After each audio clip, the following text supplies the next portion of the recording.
Hola a todos y a todas, mi nombre es Martín Gómez y pertenezco al equipo de Cultura de Cerveza de Estrella Galicia. Un placer daros la bienvenida a estas jornadas nuevamente donde vamos conociendo poco a poco el mundo o la cultura de la cerveza. En esta ocasión me gustaría hablaros un poquito de la clasificación de las cervezas. Todos sabemos lo que es una cerveza y sabemos que hay muchos tipos de cerveza, pero ¿de dónde surgen estos tipos? ¿De dónde surgen estos estilos tan diferentes? Porque creedme, hay muchos y muchos estilos de cerveza o muchos tipos y todos ellos muy diferentes entre sí.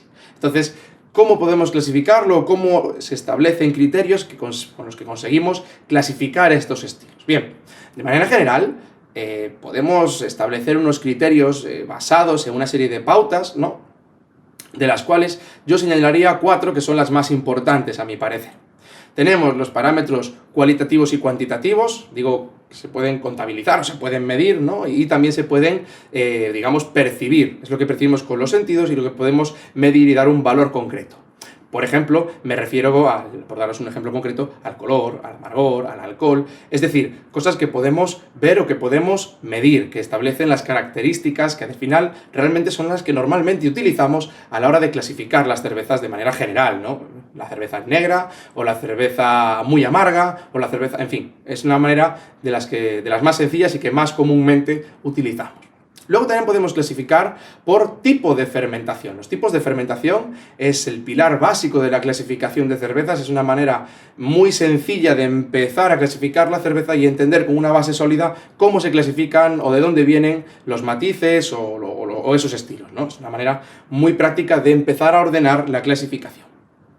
Luego tenemos también, como todo en esta vida, leyes, ¿no? Es decir, hay un reglamento técnico sanitario que clasifica las cervezas. España tiene un Real Decreto dedicado a este apartado de la clasificación de cervezas y también lo vamos a ver, pues que es interesante saber cuál es la clasificación o de qué términos estamos hablando en ella. Por último, y en mi opinión la más complicada, pero también es cierto que es la más completa, nos referimos a los estilos de cerveza, es decir, las guías de estilo. Las guías de estilo, lo que son un compendio, unos volúmenes que recogen los estilos de cerveza que existen en el mundo, tanto los que ya están establecidos como incluso nuevos que se van creando, y entonces lo que se va por así decirlo, estableciendo pues como una enciclopedia, ¿no?, por así decirlo.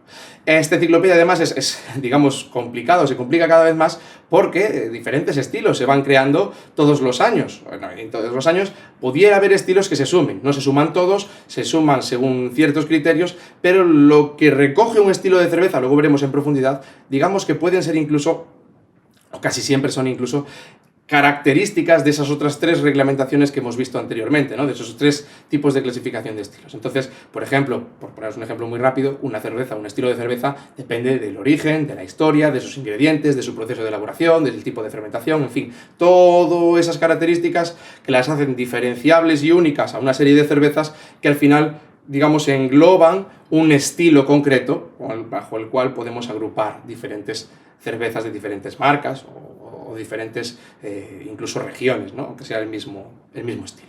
Vamos a ir explicando cada uno de estos puntos que os acabo de nombrar y vamos a empezar por el que a mi parecer es el más sencillo, porque es el que comúnmente utilizamos y muchas veces sin darnos cuenta, que es la clasificación por parámetros cualitativos y cuantitativos.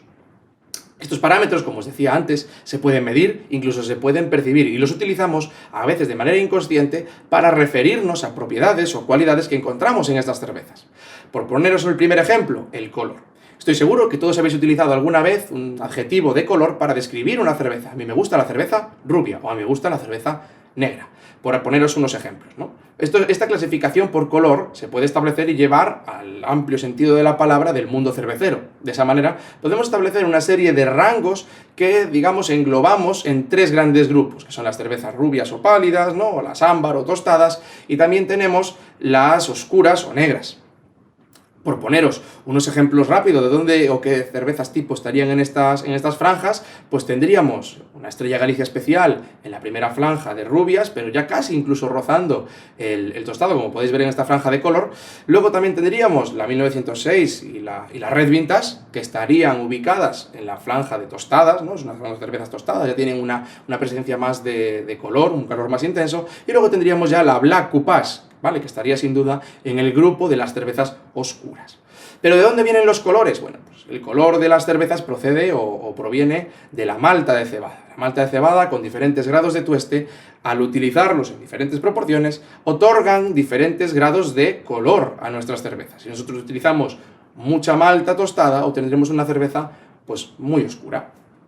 De la misma manera que si utilizamos maltas muy poquito tostadas, obtenemos cervezas más pálidas o rubias. Este color lo podemos medir, se puede medir, tiene valor establecido para poder clasificarlo, y lo podemos medir teniendo en cuenta, digamos, dos unidades principalmente. Dependiendo de la región del mundo donde nos encontremos o donde estemos hablando, pues encontraremos cervezas que se miden en EBCs y cervezas que se miden en SRM. EBCs, European Brewing Convention, son las medidas de color europeas, o las unidades, perdón, de color europeas, y las unidades de color americanas, el Standard Reference Method, SRM. De alguna manera podemos establecer una relación entre estas dos unidades, ¿vale? Hay una fórmula de conversión que nos permite digamos, establecer exactamente cuál es la equivalencia entre ellas, pero de manera general podemos decir que una es el doble que la otra. Un SRM equivale de manera general a 2 EBCs, ¿vale? Es digamos, una relación más simple. Continuando en el mundo de la clasificación de cervezas, podemos encontrar otro parámetro que últimamente va ganando fuerza, va ganando, digamos, protagonismo, que es el amargor. El amargor es la medida también, o digamos, el atributo que proporciona otro de las materias primas básicas de la cerveza, el lúpulo. El amargor también se puede medir con unidades, los IBUs o los EBUs, European Bitterness Units, y los IBUs, International Bitterness Units. Los EBUs, las medidas, la unidad de medida europea, y los IBUs, la unidad de medida americana. Estos sí que digamos que tienen una relación equivalente, es decir, son iguales la unidad de medida. Lo único en lo que se diferencian es el método, digamos, para obtener este valor. Es un método de un análisis en laboratorio y unos utilizan, digamos, un protocolo y otros otro, ¿vale? Pero, digamos, la unidad es equivalente. ¿Qué nos indican los IBUs o qué nos indican los EBUs? Pues nos indican el amargor proveniente del lúpulo. Es decir, cuanto más IBUs o EBUs tenga una cerveza, más amarga es. El amargor del lúpulo no es el único amargor que podemos encontrar en una cerveza. Las maltas tostadas también aportan amargor, pero este no se mide por este análisis y por lo tanto no se vería reflejado en estas unidades. Esto se ha puesto muy de moda, por así decirlo, o lo encontramos cada vez en más cervezas, puesto que se ha puesto de moda también el consumo de las IPAs. Y una forma de saber qué cerveza es más amarga que otra, cuando buscamos una cerveza o queremos buscar una cerveza porque nos apetece tomar una cerveza muy amarga, pues una forma de reflejarlo es a través de estas unidades. De la misma manera que también medimos el color y el amargor, pues también podemos medir el alcohol. Y este sí que ya estamos más familiarizados con él. Por norma, digamos, de manera legal, ¿no? O por norma general, todas las bebidas alcohólicas deben de tener indicado cuánto alcohol tienen. En España o en Europa, esto se hace por volumen, es decir, estamos acostumbrados a ver ese porcentaje de alcohol por volumen. Todos sabemos más o menos pues qué es eso de un 4% o un 6%, ¿vale? Y aquí lo manejamos en referencia digamos, al alcohol que hay por volumen de líquido. En Estados Unidos, sin embargo, esto se hace a través del peso. Por lo tanto, no podemos establecer una relación directa. Digamos que cuando estamos en Estados Unidos, por ejemplo, y leemos 4 grados de alcohol, pues no podemos hacer la misma equivalencia a lo que aquí sería una cerveza de 4 grados de alcohol, porque nuestro equivalente en unidades pues estaría rondando de los 6 grados. Por lo tanto, podríamos llevarnos alguna sorpresa. Bien, de manera general, al igual que os hablaba, veis cómo tenemos reflejado cosas que normalmente manejamos, que es muy amarga, poco amarga, un color, digamos alcohol. También tenemos un último parámetro clave, ¿vale?, a la hora de describir o clasificar la cerveza, que es la densidad. Y esta está muy relacionada con eso que os decía al principio de la reglamentación técnico-sanitaria. La densidad de una cerveza hace referencia, por decirlo de manera general, lo podemos percibir de manera sensorial, no general, de manera sensorial, a través del cuerpo, ¿vale? Eso que decimos del cuerpo, la densidad de una cerveza, hace referencia al cuerpo, ¿no? El espesor que tiene esa cerveza o la sensación digamos, de cuerpo que tiene en boca.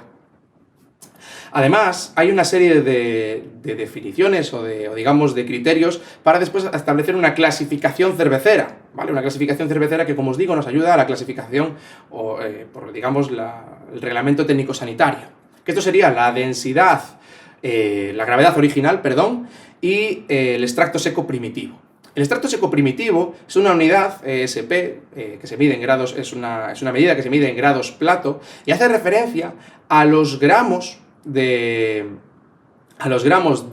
materia orgánica presente en el mosto en un determinado volumen, es decir, en 100 mililitros de mosto.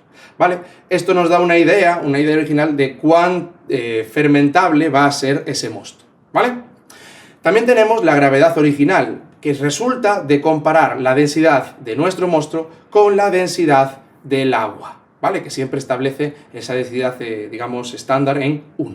De esa manera, es una forma de hacer esa comparativa de densidad y también tener un concepto, una idea de cuánto fermentable, de cuántos componentes orgánicos hay en un mosto cervecero. De alguna manera, esta reglamentación técnico-sanitaria se ordena de la siguiente manera. Se ordena según el volumen, según la medida del plato, ¿no? De los grados Plato que tenemos por ese extracto seco primitivo. De esta manera tendríamos cervezas normales o corrientes, que sería, por ejemplo, en nuestro caso, la Estrella de Galicia, que sería un extracto seco primitivo de 11 grados Plato. Tendríamos en la mitad de la tabla, ¿no? En este segundo grupo, a la Estrella Galicia Especial con un extracto no inferior, y esto es importante, no inferior a 13, igual que el anterior, no inferior a 11 de grado Plato, pues esto es no inferior a 13, y es por eso que se denominan especiales a este grupo, y este grupo de especiales por eso es que la Estrella Galicia tiene esa denominación de cerveza especial. Luego tendríamos un grupo, ¿vale?, donde estarían encuadradas todas las cervezas de la familia 1906, que digamos que tienen un grado Plato no inferior al 15%, ¿vale?, que se llamarían las cervezas extra. Por eso es cerveza extra Red Vintage o cerveza extra Black Coupage, sin ir más lejos. Esto lo que nos hace una idea es también de cuán alcohólica va a ser la cerveza, puesto que cuanto más fermentables contenga un mosto, es decir, cuanto más extracto primitivo seco tenga un presente, o cuantos más grados Platos presente, mayor será la graduación. De manera general podéis ver en esta tabla una serie de atributos, una serie de adjetivos para que los veáis todos en conjunto de lo que hemos ido hablando, es decir, de estos parámetros característicos o de estos parámetros de clasificación cualitativos y cuantitativos. Así podéis ver, por ejemplo, en la Estrella Galicia, que tenemos esas unidades de amargor, ¿veis? Los IBUs y los EBUs, son 25, ¿vale? De la misma manera que los podemos tener en la 1906. El amargor es el mismo, ¿vale? Por ejemplo, aunque la percepción sea diferente. ¿Por qué percibimos un poquito más amarga la 1906? Porque ya entran en juego estas maltas tostadas que os decía antes, pero las unidades serían las mismas. No es tanto así, que ya son un poquito más elevadas en el caso de la Red Vintage o de la Black Coupage. También tenemos, como veis, una diferencia de color. Podéis verlas cómo van evolucionando las unidades de color hasta llegar a esas 90 veces que presentaría nuestra Black Coupage, ¿vale? Y podríamos ir viendo ahí cómo evolucionan, debido al aporte de diferentes maltas o a esas diferencias en la receta, ese color en la cerveza. De la misma manera podéis ver cómo está relacionado el alcohol y así compararlo también con el alcohol en esas unidades en peso que de alguna manera os decía antes. Podéis ver las unidades cómo cambia entre el volumen de alcohol por volumen, entre el alcohol por volumen y el alcohol por peso. ¿Veis? No es tan fácil y por eso os decía que alguna vez nos podríamos llevar una sorpresa pensando que en Estados Unidos estamos viendo una cerveza que lo que aquí consideramos de 4 grados, ¿no? Por ejemplo. Otra forma de clasificación sería por tipo de fermentación. El tipo de fermentación o los tipos de fermentación es una manera, como os decía antes, ideal para la clasificación cervecera debido a que establece unas bases muy sólidas, puesto que hay 3 tipos de fermentación. Fermentación alta, fermentación baja y fermentación espontánea. De alguna manera, todas las cervezas del mundo están englobadas en estos 3 tipos de fermentación y es una buena forma de empezar a clasificar las cervezas. De manera general, a lo que nos referimos con tipos de fermentación, nos estamos refiriendo a los tipos de microorganismos que realizan la fermentación, es decir, principalmente las levaduras. Así que vamos a empezar, por ejemplo, esta clasificación hablando un poquito de las cervezas ale, ¿vale? Las cervezas de alta fermentación. Las levaduras que englobamos en estas cervezas de alta fermentación son las denominadas Saccharomyces cerevisiae, que son levaduras que se encuentran, digamos, en todas partes, fruta, por ejemplo, en nuestra propia piel. Son levaduras muy, muy comunes, de las que existen una variedad inmensa de tipos y que tienen unas características o producen unas fermentaciones pues bastante rápidas en términos generales, unos 5 días o 3 días a lo sumo llegan para fermentar, los producen además en unas condiciones de temperatura, pues digamos temperatura ambiente o alta temperatura, vamos a llamarlo así, y tenemos también digamos, una producción de subproductos durante la fermentación, aparte de producir etanol y gas, tienen una alta producción de otros productos que influyen en el aroma y en el sabor de la cerveza. Ésteres, aldehídos, fusels, es decir, todos estos compuestos provocan cambios o provocan, digamos, más que provocan cambios, provocan un perfil sensorial diferencial cuando hablamos de un tipo de fermentación. Estas cepas de levadura, además, tienen la característica de tener unas células de tamaño, pues digamos, en comparación con otras, un poquito más reducido, y eso les permite, digamos, establecerse en la parte superior de los fermentadores. Es por esto que se les denomina alta fermentación, no por las altas temperaturas, sino porque la mayor parte de la población de levaduras está situada en la parte superior de los fermentadores, en la parte superior del mosto que están en ese momento fermentando. Por otra parte, podemos ver otra fermentación, que es la fermentación baja o baja fermentación, comúnmente conocido como lager, como cervezas lager. Las anteriores serían comúnmente conocidas como cervezas ale, las típicas, por ejemplo, cervezas tradicionales británicas, y en este caso vamos con las lager, que son las cervezas que más se consumen a nivel mundial. Son, por ejemplo, nuestras cervezas.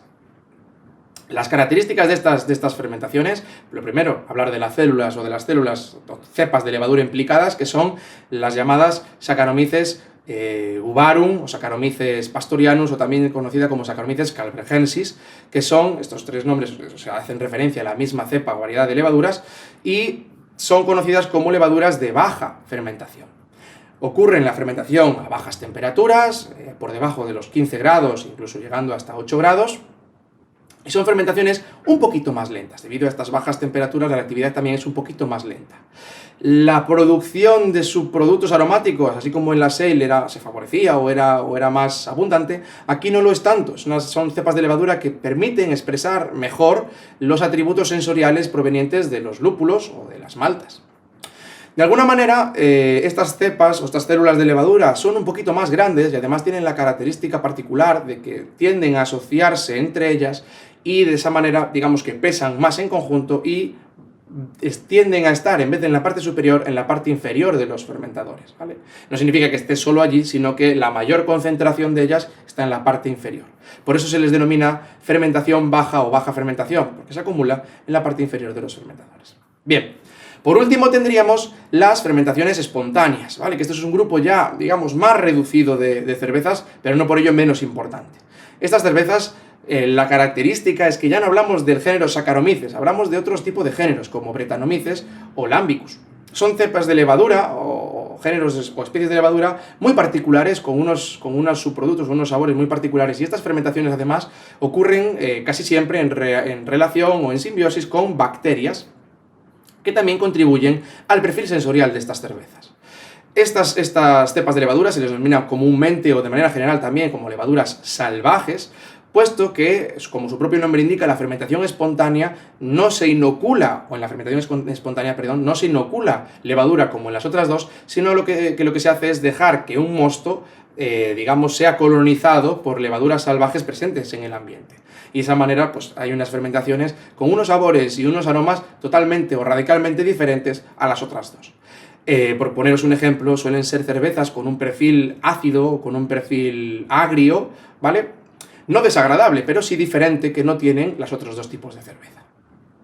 Bien, de esta manera, pues vemos que con estas tres tipos de fermentación, que son muy sencillas de entender, pues tenemos una clasificación donde englobamos a todas las cervezas del mundo. Y es una manera de introducir el mundo de los estilos de cerveza, o lo que cuando hablamos de guías de estilos. Por último, vamos a hablar de la clasificación por estilos. Lo he dejado para el final, puesto que entender lo otro, digamos que ayuda de alguna manera a entender, digamos, la clasificación por estilos, puesto que estos estilos se definen teniendo en cuenta anteriores cosas que hemos visto. Para que os hagáis una idea, ¿qué es un estilo de cerveza? ¿Cómo se, digamos, establece un estilo de cerveza? Pues los estilos de cerveza tienen en cuenta, por ejemplo, matices como la densidad, matices como el sabor, matices como el aroma, el color, el origen, la historia, las materias primas que se utilizan. Digamos que hay una serie de parámetros, tanto cualitativos como cuantitativos, como históricos, como sensoriales, que lo que hacen es describir un conjunto o conformar un conjunto de cervezas que están bajo el mismo paraguas, es decir, bajo la misma descripción o dentro de unos rangos, y de esa manera se establece un estilo. Podemos hablar también, por ejemplo, pues de alcohol, que es otro de los parámetros que tenemos en sí. Todos estos parámetros, todas estas consideraciones combinadas, es lo que forman una unidad única y diferenciable, bajo la cual decimos que están todas esas cervezas pertenecientes a un estilo. Los estilos de cerveza son muy numerosos y además hay subestilos. Poco a poco van apareciendo subestilos que derivan de esos estilos primigenios con diversas modificaciones o diversas pequeñas variaciones en ellos mismos. De manera general podéis ver cuán complejo es el mundo de la clasificación cervecera. No todas las guías de estilos están digamos, de acuerdo en cuántas cervezas existen o cuántos estilos hay, pero todas están de acuerdo en que hay más de unos 150 estilos actualmente en el mundo. Algunos dicen 200, otros dicen 150 y pico, pero lo que quiero deciros con esto es que es un mundo en expansión, en constante expansión, puesto que, aparte de los estilos que ya hay, pues se van sumando nuevos estilos. Esto nos lleva también a una idea de cuántos estilos pudiera haber. Como podéis ver aquí en esta imagen, pues es un poquito complejo conocerlos todos a la perfección, pero no es imposible. Y de hecho, estas guías, que son como una especie de enciclopedias, surgen para facilitar la comprensión de estos estilos. Esta toda evolución nos puede llevar a pensar lo siguiente, es decir, puede morir un estilo, puede nacer un estilo, puede renacer un estilo después de que ese estilo se haya abandonado, se haya olvidado, y sí, es posible.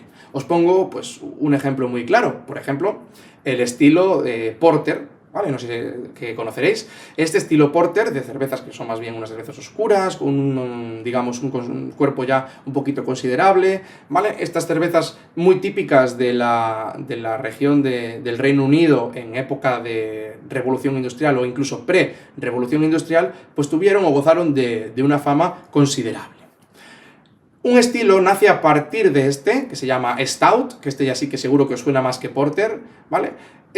Las Stout surgen a partir de las Porter, porque las Porter eran cervezas que se hacían, digamos, con ingredientes un poquito más humildes, por así decirlo, de menos calidad, porque estaban destinadas al consumo de los porteadores de equipaje, ¿no? Reciben, de hecho, no es que estuvieran destinadas, pero reciben el nombre de porter de los porteadores de bultos o de cajas de los puertos de este Reino Unido, ¿no? De este Londres pre-industrial, pre-revolución industrial, perdón.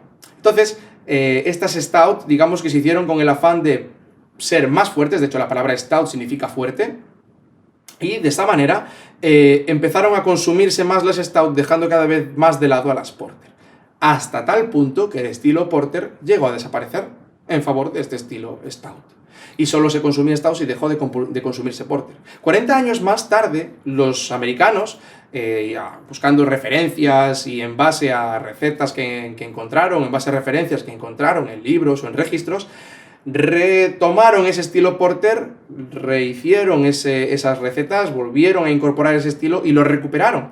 Y hoy en día esa cerveza porter, digamos que goza de buena salud en lo que viene siendo a consumo a nivel mundial.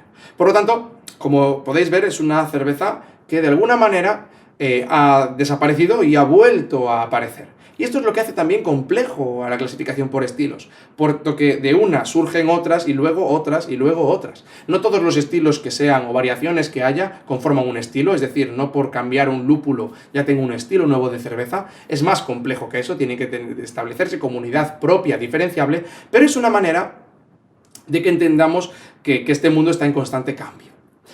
Asimismo, dentro de la clasificación por estilos hay una manera de clasificar, una última manera, ¿vale? Que no lo he puesto como apartado en concreto, pero sí que estaría, digamos, una forma puesta en esta clasificación por estilos, que sería, digamos, por región, o la clasificación de estilos por escuelas, ¿no? Que se le podría llamar también. Tenemos 4 grandes escuelas, o una clasificación por 4 grandes ramas, y podríamos encontrar, por ejemplo, a la escuela franco-belga, a la escuela alemana, o digamos centroeuropea más que alemana, porque aquí estaría también la República Checa, Viena y Alemania, y tendríamos la franco-belga, como os decía, tendríamos también la británica, y por último tendríamos la americana. Estas cuatro escuelas cerveceras, aunque tienen muchos estilos de cerveza diferentes en su haber, la verdad es que muchas de ellas pudieran tener cualidades en común. Todo el mundo cuando dice a mí me gusta la cerveza belga, pues ya más o menos sabemos a qué tipos de cerveza nos referimos.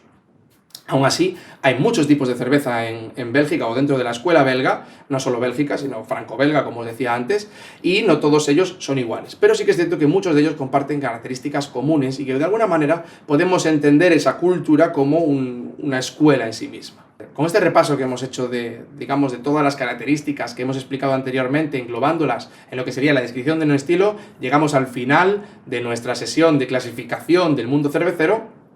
Espero que os haya gustado, espero que hayáis aprendido, hayáis descubierto alguna cosa nueva. Seguimos en contacto con vosotros a través de de estas sesiones de cultura de cerveza. Así que mucho ánimo a todos. Ya estamos en esa fase en la que podemos vernos ya en los bares. Así que nada, seguir resistiendo, que estamos saliendo ya de todo esto. Mucho ánimo. Hasta luego.